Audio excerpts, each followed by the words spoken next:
Bismillahirrahmanirrahim.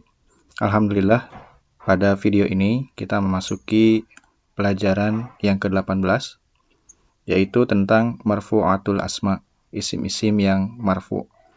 Pada video kali ini, kita akan membahas isim marfu' yang pertama, yaitu fa'il. Pembahasan tentang fa'il ini dalam kitab Al-Muyassar fi Ilmin Nahwi, juz 1, terdapat pada halaman 34 sampai 36. Kita akan mulai dari 3 isim-isim ini.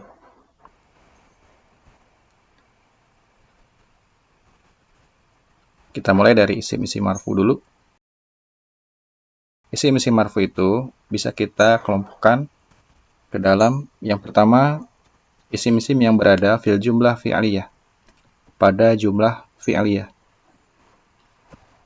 yaitu fa'il dan naib fa'il. Kemudian isim-isim marfu juga ada yang terdapat dalam jumlah ismiyah, yaitu mubtada, khobar, kemudian isim kana wa akhwatiha, isim kana dan saudari-saudarinya, serta khobar inna wa akhwatiha, khobar inna dan saudari-saudarinya.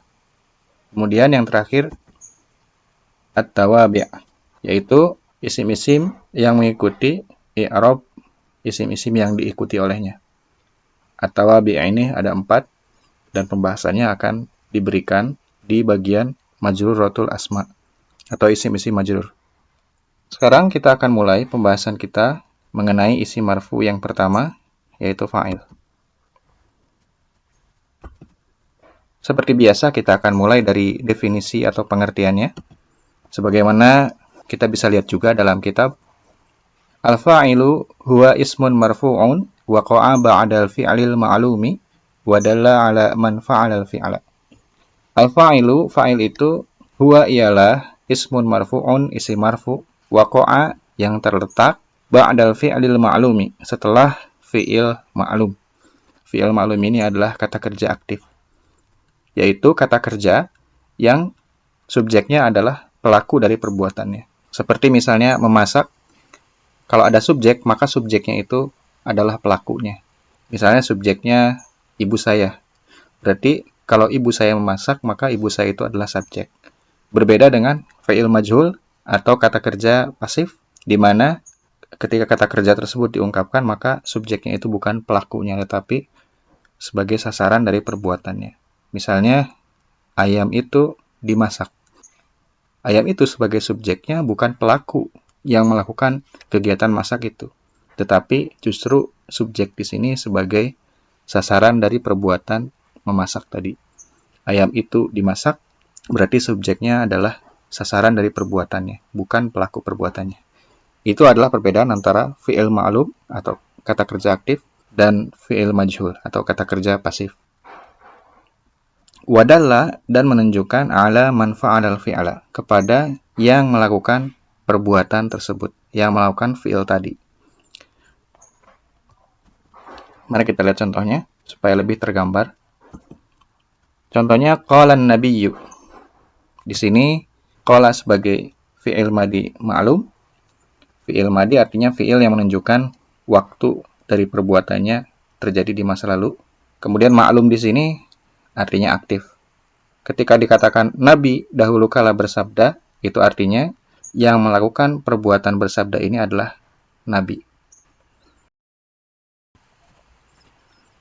Kemudian contoh lain, qalat Aisyatu, Aisyah dahulu berkata. Qalat sebagai fi'il madi ma'lumnya, Aisyatu sebagai fa'ilnya atau subjek aktif jumlah fi'aliyahnya. Kemudian contoh lain, fazal mujtahidu. Al-mujtahidu di sini bukan istilah yang digunakan dalam fikih ya. Maksudnya ini istilah secara bahasa, artinya orang yang tekun. Kalau pembahasan fikih atau usul fikih, ya mujtahid itu adalah orang yang bisa berijtihad. Tetapi yang dimaksud dengan mujtahid di sini maksudnya bukan itu. Maksudnya di sini adalah arti secara bahasanya, orang yang tekun. Fazal mujtahidu artinya orang yang tekun itu faza, telah menang. Faza sebagai fi'il madi ma'lum, kata kerja aktif. Kemudian al-mujtahidu sebagai fa'il atau subjek aktif jumlah fi'liyah ini. Contoh lainnya, hadorol mudarrisu. Hadoro, hadir di masa lalu ya, atau telah hadir.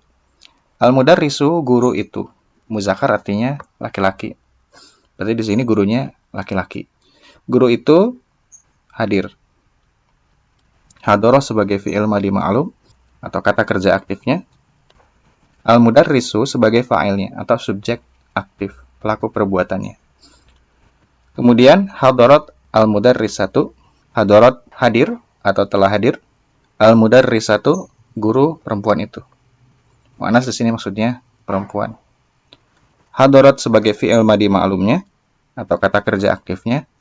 Al-mudarrisatu sebagai fa'ilnya atau subjek aktif pelaku perbuatan hadirnya itu. Kemudian contoh terakhir, rosabal kaslanu, pemalas itu telah gagal. Rosaba sebagai fi'il madhi ma'lumnya atau kata kerja aktifnya. Al-kaslanu sebagai fa'ilnya atau subjek aktif pelaku perbuatan gagal tersebut. Demikian 6 contoh yang mudah-mudahan bisa memberikan kita gambaran yang lebih jelas tentang peran dari fa'il ini di dalam jumlah, yaitu sebagai subjek aktif pelaku perbuatan di dalam jumlah fi'liyah. Berikutnya, kita juga harus mengetahui bahwa fa'il ini itu terbagi ke dalam 2 jenis. Yang pertama, itu adalah fa'il yang zahir. Contohnya adalah kharajal ustadzu, guru itu telah keluar. Kharaja sebagai fi'il madhi ma'lumnya atau kata kerja aktifnya, al-ustadzu sebagai fa'ilnya atau pelaku perbuatan keluarnya tadi. Nah, di sini ada cirinya ya. Sebagai isim mufrad, maka ciri rofa'nya adalah dhammah. Kemudian sholal waladu, anak itu telah sholat. Sholat ini sebagai fi'il madhi ma'lum atau kata kerja aktif, al-waladu sebagai fa'ilnya atau subjek pelaku perbuatan sholat tersebut. Dan al-waladu juga merupakan isim mufrad atau tunggal singular. Maka ciri rofa'nya ialah berharokat akhir dhammah. Kemudian bakat Maryamu, artinya Maryam telah menangis. Bakat ini fi'il madhi ma'lum atau kata kerja aktif. Kemudian Maryamu ini fa'il atau subjek aktif pelaku perbuatan menangis tadi. Dan Maryamu juga merupakan al-ismul ladzi la yansharif atau isim ghair munsharif, isim yang tidak bertanwin. Kenapa? Karena Maryamu di sini tidak bertanwin akhirnya dan tidak juga mengandung alif lam di awalnya. Dan dia nama orang, maka dia termasuk ke dalam kategori ismul ladzi la yansharif atau ghair munsharif. Dan alamat rofa bagi Maryamu sebagai isim ghair munsharif ini sama dengan yang mufrad, yaitu berakhiran dhammah. Inilah 3 contoh dari fa'il yang zahir. Jenis fa'il yang kedua ialah fa'il dhamir atau fa'il berupa kata ganti. Fa'il berupa dhamir ini itu adalah fa'il yang bersambung dengan fi'ilnya. Jadi ketika ada fi'il dalam bahasa Arab, maka sebetulnya ketika sesudahnya tidak ada fa'il berupa isim zahir, maka di dalam fi'il tersebut atau bersambung bersama fi'il tersebut, kata ganti yang nantinya berperan sebagai fa'il. Ketika fi'ilnya atau kata kerjanya itu adalah kata kerja aktif atau fi'il ma'lum. Mari kita lihat contoh. Katabat, ia telah menulis. Ini contoh ini juga ada dalam kitab ya. Jadi contoh yang kita gunakan di sini adalah contoh yang ada dalam kitab. Nah, katabat ini adalah fi'il madhi. Ketika di depan fi'il katabat ini tidak ada fa'il zahir, maka dhamir yang ada di dalam katabat ini bisa hadir untuk menduduki jabatan fa'il atau pelaku perbuatannya. Hal ini misalnya berbeda dengan jumlah bakat Maryamu. Bakat Maryamu, bakat itu artinya telah menangis. Di dalam bakat ini, dhamir hiya, dhamir dia, itu tidak diaktifkan atau tidak dimunculkan. Kenapa tidak dimunculkan domirnya? Atau kenapa domir di dalam bakat itu ditiadakan? Karena ada isim zohir yang berperan menjadi fa'ilnya, yaitu Maryamu. Nah, jadi ketika ada isim zohir yang menjadi fa'il dari fi'il bakat ini, maka di dalam fi'il bakat ini domirnya ditiadakan. Nah, ini berbeda dengan fi'il katabat di sini. Karena sesudah fi'il katabat itu tidak ada fa'il yang berupa isim zohir, maka di dalam kata katabat ini domir atau kata ganti yang bermakna hiya, dia, sehingga katabat kita artikan dengan ia telah menulis. Jadi katabat artinya tidak hanya telah menulis, tetapi karena tidak ada fa'il zohir sesudahnya, dia menjadi diartikan ia telah menulis. Dalam bahasa Arabnya, ini dikatakan fi'lun madin ma'lumun. Katabat itu adalah fi'il madi ma'lum, wa fa'iluhu, dan fa'ilnya domirun mustatirun jawazan takdiruhu hiya. Ialah domir yang tersembunyi di dalam fi'il ini, jawazan secara mungkin, ya karena mungkin ada, mungkin tidak ada ya. Mungkin tidak ada itu ketika ada fa'il zohir ya. Takdiruhu hiya, yang perkiraannya, asumsinya bermakna hiya, atau dia perempuan. Contoh lainnya jalasat. Ini juga sama, di dalam jalasat ini terdapat domir bermakna hiya, sebagaimana katabat. Mengapa? Karena sesudah jalasat ini tidak ada fa'il zohir atau isim zohir yang berkedudukan sebagai fa'il, sebagaimana bakat Maryamu. Jadi kalau bakat Maryamu, ada Maryamu sebagai isim zohir yang menjadi fa'ilnya. Sedangkan kalau katabat dan jalasat, yang menjadi fa'ilnya ialah domir yang mustatir atau tersembunyi di dalam fi'il katabat dan jalasat ini. Dan perkiraan maknanya ialah hiya, atau dia perempuan. Sehingga jalasat ini kita maknai bukan hanya telah duduk, tetapi ia telah duduk. Nah, ketika ditanyakan, apakah ungkapan katabat, ungkapan jalasat ini cukup untuk disebut sebagai jumlah? Maka saya katakan cukup. Mengapa? Karena ungkapan katabat dan ungkapan jalasat ini dua-duanya mengandung dua unsur. Yang pertama adalah fi'il, yang kedua adalah fa'il. Katabat, jalasat masing-masing sudah bisa dikatakan sebagai jumlah, yaitu jumlah fi'liyah. Contoh berikutnya, kharajna artinya kami telah keluar, merupakan fi'il madi. Dan di sini juga terdapat domir, yaitu na. Nah, di sini artinya kami. Nah, apa perbedaannya antara kharajna dengan jalasat? Bedanya, kalau jalasat, domirnya itu berupa domir mustatir atau domir yang tersembunyi. Maksudnya, domir mustatir itu domir yang tidak berwujud lafaz apapun di dalam fi'ilnya. Nah, sedangkan untuk yang na di sini, ini merupakan domir bariz atau domir yang nampak berupa lafaz yang bersambung dengan fi'ilnya. Jadi fi'ilnya sebetulnya cuma sampai kharaj saja. Sedangkan na-nya di sini ini sudah berupa domir atau kata ganti yang bermakna kami.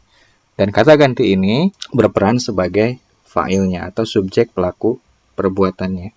Jadi yang menjadi pelaku dari perbuatan keluar ini adalah na atau kami. Sehingga kita artikan kharajna artinya kami telah keluar.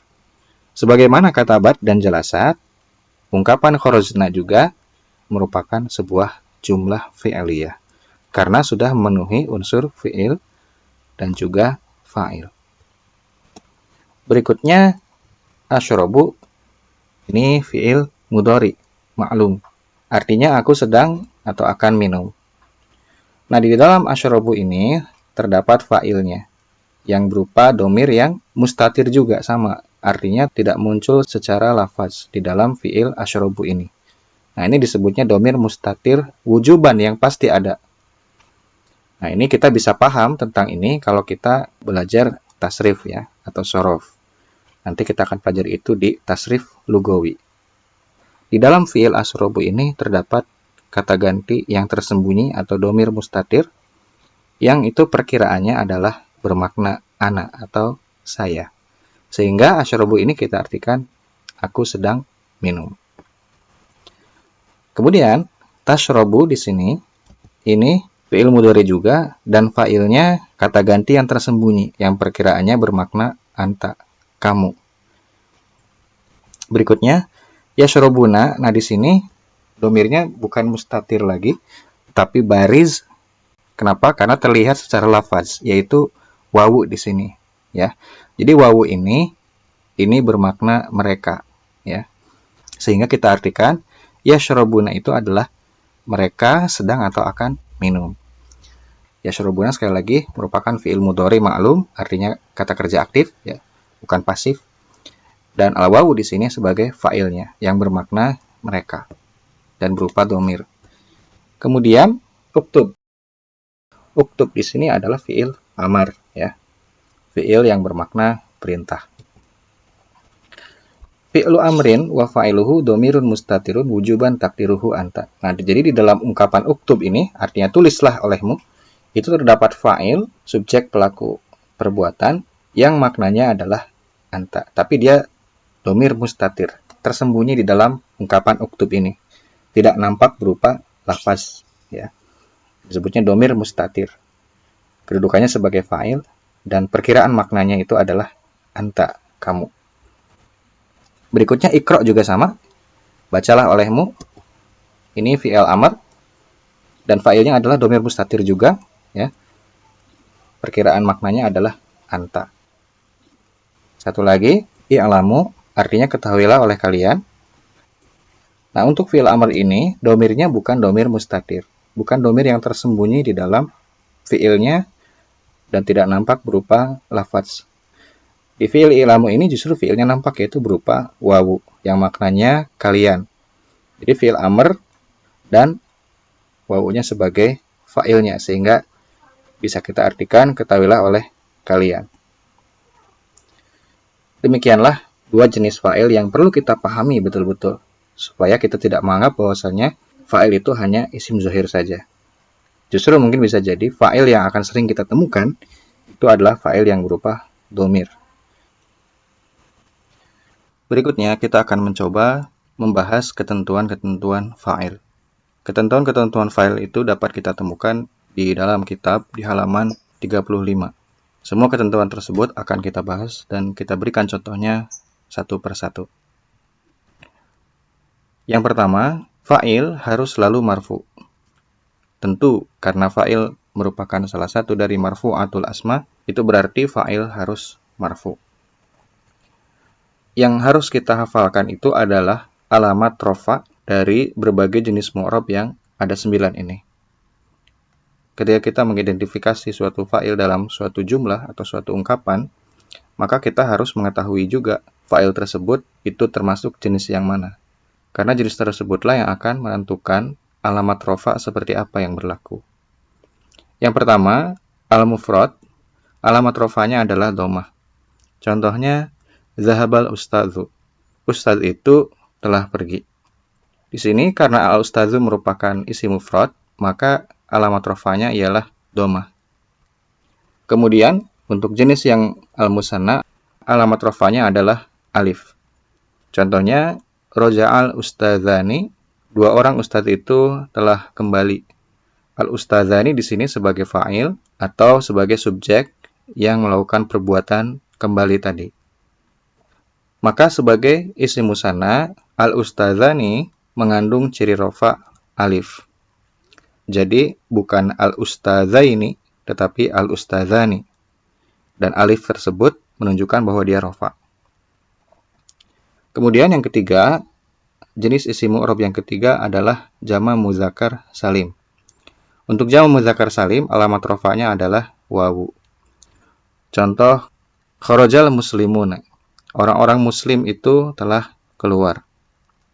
Nah, di sini yang menjadi fa'il adalah al-muslimuna. Dan ciri rafa dari fa'il ini adalah al-wawu. Kenapa? Karena dia merupakan jama' muzakkar salim. Jadi bukan kharajal muslimina, tetapi kharajal muslimuna. Kemudian, yang keempat, jamak muannas salim, ciri rafa'nya adalah dhammah. Contohnya di sini qaraat al-muslimatul kutuba. Muslimat-muslimat itu telah membaca kitab-kitab itu. Di sini yang menjadi fa'ilnya adalah al-muslimatu. Artinya yang menjadi pelaku perbuatan membaca itu adalah muslimat-muslimat ini. Sedangkan kitab-kitab itu ini menjadi objeknya atau menjadi maf'ul bihnya. Ketika al-muslimatu di sini berperan sebagai fa'il, maka ciri rafa'nya adalah ad-dhammah. Kenapa? Karena al-muslimatu di sini merupakan jamak muannas salim. Berikutnya, untuk jamak taksir, alamat rafa'nya adalah ad-dhammah. Contoh ungkapannya yang mengandung fa'il berupa jamak taksir ini, la'ibal auladu.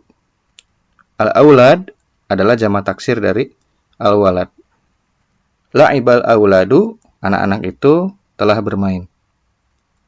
Mengingat al-auladu di sini merupakan fa'il, dan fa'il itu harus selalu marfu, maka ciri rafa' dari al-aulad sebagai jamak taksir adalah ad-dhammah. Berikutnya, al-asma'ul khamsah, isim-isim yang 5, ciri rafa'nya adalah al-wawu. Contoh misalnya, ja'a abuka, ayahmu telah datang.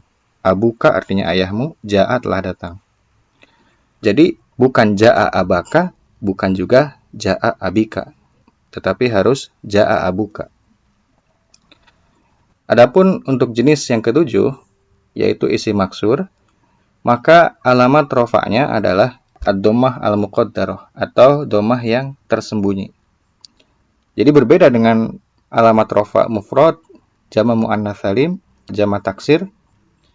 Untuk alamat rafa' isim maksur ini bukan ad-dhammah az-zahirah, melainkan ad-dhammah al-muqaddarah, yaitu dhammah yang tersembunyi, dhammah yang tersirat. Contohnya ja'al huda, petunjuk itu telah datang. Secara makna jelas ya, yang menjadi fa'ilnya adalah al-huda. Karena al-huda ini merupakan isim maksur, maka cirinya adalah ad-dhammah al-muqaddarah, dhammah yang tersirat. Begitupun juga dengan isim manqus. Alamat rafa'nya sama, yaitu ad-dhammah al-muqaddarah. Contohnya qamal qadi, hakim itu telah berdiri. Jelas al-qadi di sini sebagai pelaku perbuatan berdiri tadi. Tetapi karena dia berupa isim manqus, maka harokat dhammahnya tersirat atau ad-dhammah al-muqaddarah. Yang terakhir, al-ismul ladzi la yansharif, isim yang tidak bertanwin, alamat rafa'nya adalah ad-dhammah. Contohnya adalah raqadat Zainabu. Zainab telah tidur. Zainabu di sini sebagai pelaku dari perbuatan tidur tadi, dia berperan sebagai fa'il, dan alamat rafa' dari Zainabu ini sebagai isim yang tidak bertanwin, ini adalah dhammah. Demikian semua alamat rafa dari berbagai jenis isim mu'rab. Dan ini akan sangat mudah dihafalkan ketika kita sering berinteraksi dengan kitab-kitab atau tulisan-tulisan berbahasa Arab. Untuk ketentuan yang kedua, fa'il harus selalu didahului oleh fi'il ma'lum atau kata kerja aktif. Sebetulnya ini adalah hukum asal ya. Karena nanti ada kalanya fa'il itu didahului oleh yang semakna dengan fi'il ma'lum. Tapi untuk tingkat dasar ini kita bahas dulu saja untuk yang hukum asalnya, yaitu bahwa fa'il itu harus selalu didahului oleh fi'il ma'lum untuk memudahkan membangun fondasi dasar kaidah bahasa Arabnya. Kita cukup berfokus kepada hukum asalnya saja. Jadi yang kita libatkan di sini untuk menjadi amil dari fa'il itu hanyalah fi'il ma'lum. Ya, fi'il ma'lum di sini merupakan amil dari fa'il yang kondisinya adalah rafa'. Mari kita lihat contoh. Contohnya zahabal ustadzu, ustadz itu telah pergi. Zahaba sebagai fi'il madi ma'lum, kata kerja aktif ya, pergi. Kemudian al-ustadzu sebagai fa'ilnya atau pelaku perbuatan pergi tadi. Nah, ini sudah sesuai dengan hukum asal tersebut ya, bahwa al-ustadzu di sini didahului oleh fi'il ma'lum tadi. Nah, bagaimana kalau misalnya dibalik? Ya, dua kalimat ini dibalik. Al-ustadzu dzahaba. Ustadz itu ia telah pergi. Apakah al-ustadz di sini merupakan fa'il? Nah, tentu tidak ya. Al-ustadz di sini bukan merupakan fa'il. Kenapa? Coba lihat al-ustadzu dzahaba di sini. Ini adalah ungkapan jumlah yang dimulai dengan isim. Maka jumlah yang dimulai dengan isim itu, isim yang mengawali itu bukan fa'il, tetapi mubtada. Jadi al-ustadzu di sini bukan fa'il. Kenapa? Karena dia mengawali jumlah ismiyah, yaitu jumlah yang didahului oleh isim. Nah, kemudian dzahaba ini adalah fi'il madi ma'lum. Dan ingat, ketika ada fi'il madi ma'lum, maka kita harus menemukan fa'ilnya. Maka siapa fa'ilnya? Apakah mungkin al-ustadzu sebagai mubtada sekaligus sebagai fa'il? Tidak, ya. Ingat kaidahnya, ketika tidak ada fa'il yang zohir, maka itu berarti fa'il domir yang ada di dalam fi'il tersebut dihidupkan dan difungsikan. Maka yang menjadi fa'ilnya adalah domir mustatir atau domir yang tersembunyi di dalam fi'il madi dzahaba tadi. Yang perkiraannya secara mungkin ialah huwa, yang maknanya merujuk kepada al-ustadz. Jadi fa'ilnya siapa? Fa'ilnya adalah domir huwa yang ada di dalam dzahaba ini. Tetapi secara makna, huwa di sini merujuk kepada al-ustadz. Itu untuk ketentuan yang kedua. Yang ketiga, fa'il tidak harus selalu bersambung dengan fi'ilnya. Tetapi ada kalanya terselang oleh kalimat lain. Mari kita lihat contohnya. Qara'al kitaba Zaidun. Zaid telah membaca buku itu. Nah, di sini jelas yang menjadi fa'ilnya adalah Zaid, karena Zaidlah yang melakukan perbuatan membaca tadi. Sedangkan buku itu sebagai objek yang dibaca. Maka qara'a di sini sebagai fi'il madi ma'lum dan Alkitab di sini sebagai maf'ul bihnya. Sementara Zaid sebagai fa'ilnya. Kemudian ciri fa'ilnya adalah dhammah, karena Zaid adalah isim mufrad. Kita lihat di sini antara fi'il qara'a dengan fa'il Zaidun itu terselang oleh maf'ul bih, dan ini dibolehkan. Contoh lainnya, nasorohum Muhammadun. Muhammad telah menolong mereka. Nasoro sebagai fi'il ma'lum, hum sebagai maf'ul bih atau objek yang ditolong, dan pelaku yang menolong adalah Muhammadun, fa'il dari nasoro. Dan ciri fa'ilnya adalah dhammah. Dalam ungkapan jumlah ini, antara fi'il ma'lum nasoro dengan fa'il Muhammadun itu terselang oleh maf'ul bih berupa dhamir, dan itu dibolehkan. Contoh yang terakhir, yajlisu fil masjidi rajulun. Seorang lelaki sedang atau akan duduk di dalam masjid. Yajlisu merupakan fi'il mudhari ma'lum. Fi di sini sebagai huruf jar, dan isim yang dibuat jar atau isim majrur karena huruf fi ini adalah al-masjidi. Sedangkan rajulun di sini sebagai fa'ilnya, dan ciri fa'ilnya adalah dhammah karena rajulun adalah isim mufrad. Kita lihat dalam ungkapan yang ketiga ini, fi'il mudhari ma'lum yajlisu dan fa'il rajulun terselang oleh jar dan majrur, dan ini dibolehkan. Ketentuan yang keempat, bila fa'il sulit dicari, gunakanlah pertanyaan apa yang me atau siapa yang me. Kalau apa berarti benda, kalau siapa berarti orang. Contohnya, doroba Umar al-kalb. Artinya, doroba telah memukul Umar al-kalb anjing itu. Doroba sebagai fi'il ma'lum, pertanyaannya siapa yang memukul? Apakah Umar ataukah anjing itu? Maka berdasarkan akal sehat kita, common sense kita akan lebih memilih Umar sebagai fa'ilnya. Dan ciri rafa' dari fa'il Umar ini sebagai al-ismul ladzi la yansharif, isim yang tidak bertanwin, adalah dhammah. Sedangkan al-kalb di sini sebagai maf'ul bihnya dan ciri nasabnya adalah fathah. Contoh lainnya, yaqra'ul Qur'ana Yaqra'u di sini sedang atau akan membaca Al-Qur'an. Pertanyaannya, siapa pelakunya yang sedang atau akan membaca ini? Apakah Al-Qur'an? Kita lihat di sini, yaqra'u merupakan fi'il mudhari ma'lum. Ketika ditanyakan siapa yang sedang atau akan membaca, mungkinkah Al-Qur'an yang sedang atau akan membaca? Tentu akal sehat kita akan menempatkan Al-Qur'an sebagai objek yang dibaca. Pertanyaannya, fa'ilnya yang mana? Nah, fa'ilnya adalah fa'il dhamir yang terkandung di dalam fi'il mudhari yaqra'u. Inilah yang menjadi fa'ilnya. Dan fa'il ini berupa dhamir mustatir atau dhamir yang tersembunyi di dalam yaqra'u, yang perkiraannya secara mungkin adalah huwa atau ia laki-laki. Sedangkan Al-Qur'ana di sini sebagai maf'ul bihnya dan ciri nasabnya adalah fathah. Sehingga kita mendapati di sini artinya ia sedang atau akan membaca Al-Qur'an. Ketentuan yang kelima, bila fa'il mu'annas, maka fi'ilnya harus diberi tanda mu'annas. Mu'annas di sini maksudnya feminin ya, baik secara hakiki maupun secara majazi.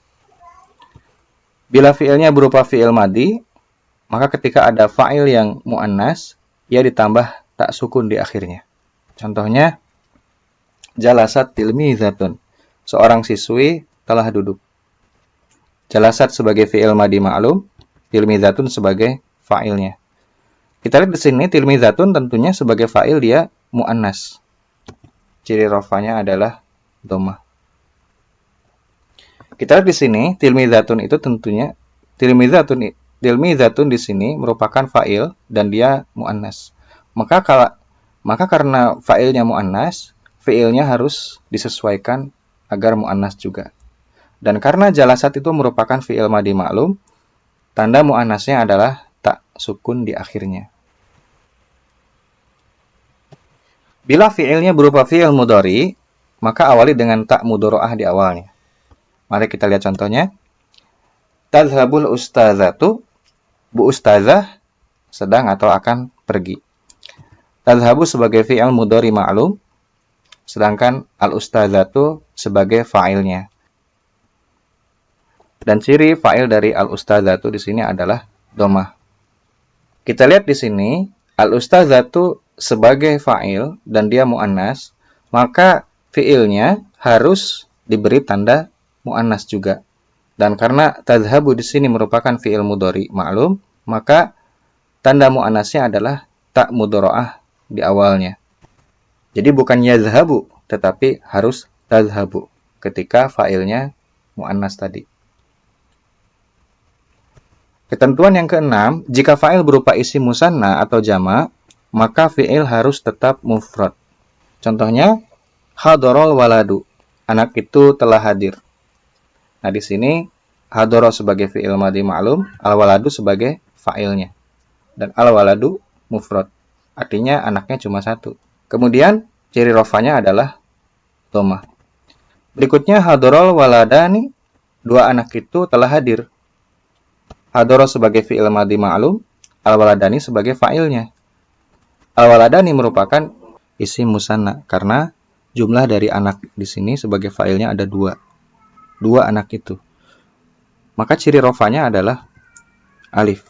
Tetapi lihat di sini fi'il madhi ma'lumnya itu sama aja dengan yang untuk mufrad. Tidak ada perubahan pada fi'il ma'lumnya. Kemudian berikutnya, yadhhabul auladu, anak-anak itu sedang atau akan pergi. Yadhhabu sebagai fi'il mudhari ma'lum dan al-auladu sebagai fa'ilnya. Dan al-auladu sebagai jamak taksir di sini ciri rafanya adalah dhammah. Kita lihat di sini al-auladu sebagai jamak taksir, fi'ilnya tetap mufrad, ya. Jadi bukan yadhhabuna, tetapi cukup yadhhabu saja. Berikutnya untuk yang muannas, hadaratil bintu. Anak perempuan itu satu orang ya, telah hadir. Hadarat sebagai fi'il madhi ma'lum, al-bintu sebagai fa'ilnya. Dan ciri rafa'nya adalah dhammah. Berikutnya, hadarat al-bintani, dua anak perempuan itu telah hadir.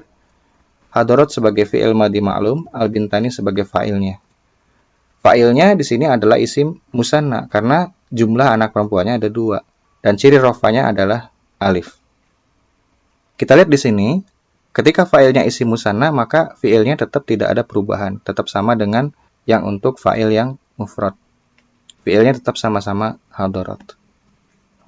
Kemudian contoh terakhir, tadhhabul banatu, anak-anak perempuan itu sedang atau akan pergi. Tadhhabu sebagai fi'il mudhari ma'lum, al-banatu sebagai fa'ilnya. Al-banatu di sini merupakan jamak taksir. Maka ciri rafa'nya adalah dhammah.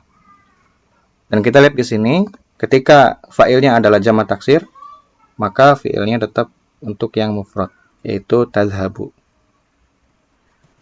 Ketentuan ketujuh, fa'il boleh ditempatkan sesudah maf'ul bih. Contohnya, sa'alan nabiyya rajulun.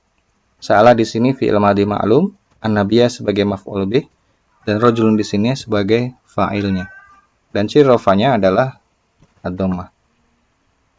Kita lihat di sini, fa'il rajulun di sini ditempatkan sesudah maf'ul bih an-nabiyya.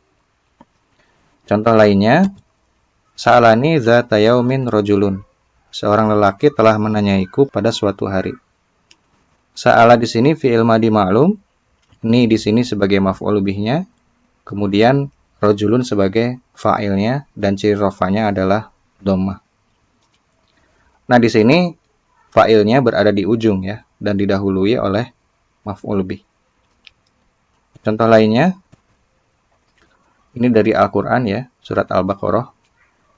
Wa idzibtala Ibrahim rabbuhu, dan ingatlah ketika telah menguji Ibrahim Tuhannya.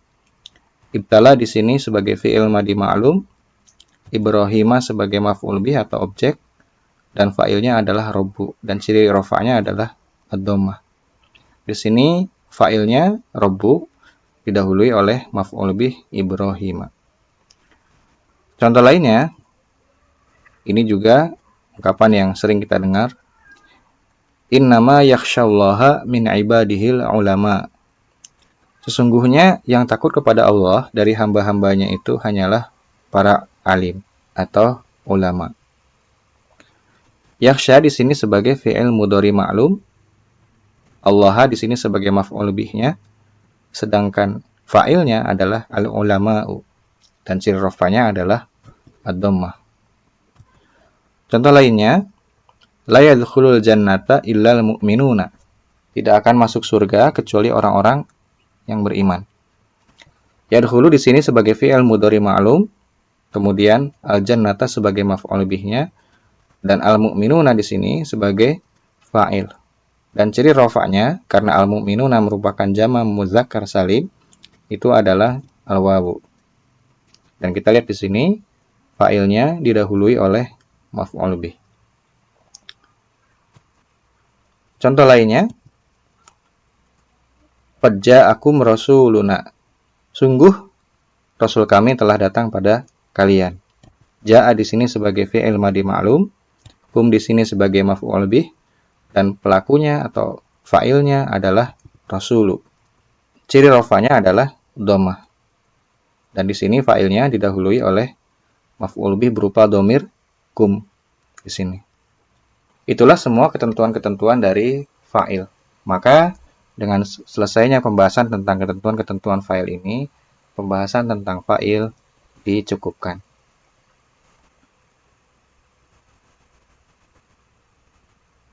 Alhamdulillah, sampai bertemu di video berikutnya.